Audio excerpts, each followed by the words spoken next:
నమస్తే, welcome to BRK. నేను మీ దేవిక.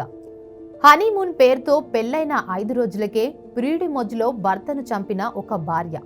అదే ప్రియుడి మోజులో పెళ్లైన నెల రోజులకే భర్తను చంపిన మరో భార్య. కానీ ఇప్పుడు అదే ప్రియుడి మోజులో కన్న తల్లినే కర్కశంగా చంపిన 15 నెలల 10వ తరగతి బాలిక. ప్రేమించే వయసు కాదు తనది, ప్రేమంటే తెలియదు తనకి. అదే విషయాన్ని ఆ కన్న తల్లి బాలికతో చెప్పింది. దానికి బదులుగా ఆ బాలిక కన్న తల్లి ప్రాణాలనే తీసింది. ఇది వినడానికి చేదుగా ఉన్నా నిజం ఇదే. ఏమవుతుంది మన దేశం? ఎటుపోతుంది ఈ సమాజం? ఏం నేర్పిస్తుంది మన చదువు? ఏం చెబుతుంది మన సంస్కృతి? సోషల్ మీడియాలో పరిచయమైన ప్రియుడిపై మోజుతో తన ప్రేమకు తల్లి అడ్డుగా ఉందని భావించి ప్రియుడు అతడి తమ్ముడితో కలిసి ఆమె మెడకు చున్నితో ఉరి బిగించి కన్న తల్లినే కర్కశంగా చంపిందో 15 నెలల బాలిక. అప్పటికి చనిపోయిందో లేదోనన్న అనుమానంతో ముగ్గురు కలిసి సుత్తితో కొట్టి ఆమె ప్రాణాలు తీశారు. రాజధాని హైదరాబాద్లోని జీడిమెట్ల పోలీస్ స్టేషన్ పరిధిలో జరిగింది దారుణం. మృతురాలికి 2 కుమార్తెలు. పెద్ద కుమార్తె పుట్టిన తర్వాత భర్త మరణించడంతో కొన్నాళ్ల తర్వాత రెండో పెళ్లి చేసుకుంది. మరో కుమార్తె పుట్టాక రోడ్డు ప్రమాదంలో అతడు కూడా చనిపోయాడు. అప్పటి నుంచి ఆమె ఒంటరిగా ఉంటూ పిల్లలిద్దరికీ ఏ లోటు రాకుండా అల్లారు ముద్దుగా పెంచుకుంది. ఈ క్రమంలో 10వ తరగతి చదువుతున్న పెద్ద కుమార్తెకు 8 నెలల క్రితం ఇన్స్టాగ్రామ్లో 19 ఏళ్ల యువకుడితో పరిచయమైంది. క్రమంగా అది ప్రేమగా మారింది.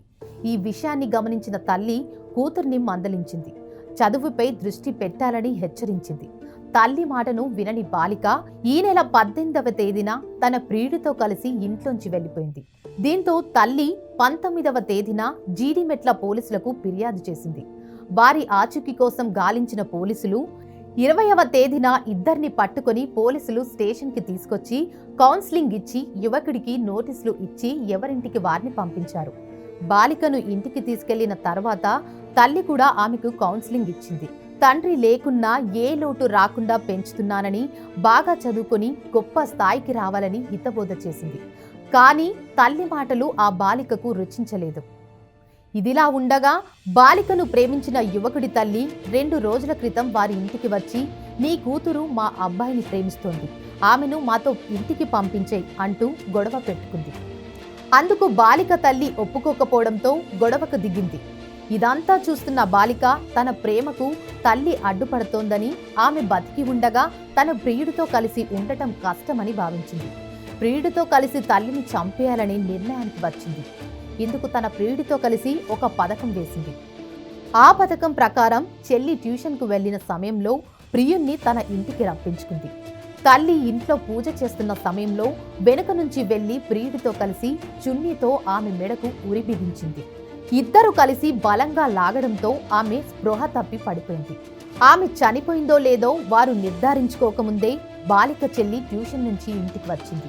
దీంతో బాలిక ఆమెను లోపలికి రానివ్వకుండా బయటే ఆపేసి, అమ్మ స్పృహ తప్పి పడిపోయింది, నేను అమ్మను చూసుకుంటాను, నువ్వు నా స్నేహితురాలి ఇంటికి వెళ్ళి తనను తీసుకురా అని చెల్లిని పంపింది.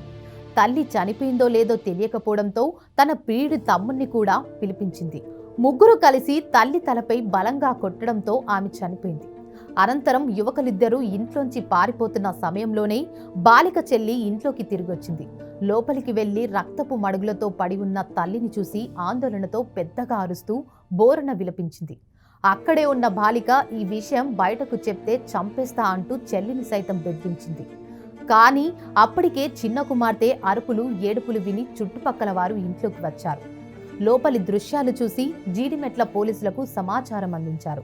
వెంటనే అక్కడికి చేరుకున్న పోలీసులు మృతదేహాన్ని పోస్టుమార్టం నిమిత్తం గాంధీ ఆసుపత్రికి తరలించారు. తల్లిని చంపేసిన పెద్ద కుమార్తెను అదుపులోకి తీసుకున్నారు. ఆమె ప్రియుణ్ణి, అతడి తమ్ముణ్ణి కూడా అదుపులోకి తీసుకుని ప్రశ్నించారు. పోలీసుల నిర్లక్ష్యం వల్లనే ఈ దారుణం జరిగిందని మృతురాలి కుటుంబ సభ్యులు, బంధువులు ఆగ్రహం వ్యక్తం చేస్తున్నారు. బాలికకు మాయమాటలు చెప్పి ప్రేమ పేరుతో నమ్మించి ఇంట్లోంచి తీసుకెళ్లిన వ్యక్తిపై పోక్సో కిడ్నాప్ కేసులు నమోదు చేసి అరెస్టు చేయకుండా కేవలం నోటీసు ఇచ్చి వదిలేయడంతోనే వారు ఈ ఘాతుకానికి పాల్పడ్డారని మండిపడుతున్నారు.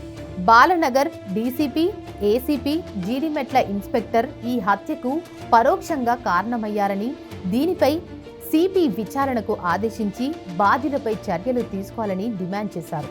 ఎంఆర్పీఎస్ వ్యవస్థాపక అధ్యక్షుడు మందకృష్ణ మాదిగ, తెలంగాణ రాష్ట్ర సాంస్కృతిక సారథి చైర్మన్ పెన్నెల గద్దర్ మృతురాలి కుటుంబ సభ్యులను పరామర్శించి సానుభూతి తెలిపి అంత్యక్రియలకు ఆర్థిక సాయం అందించారు.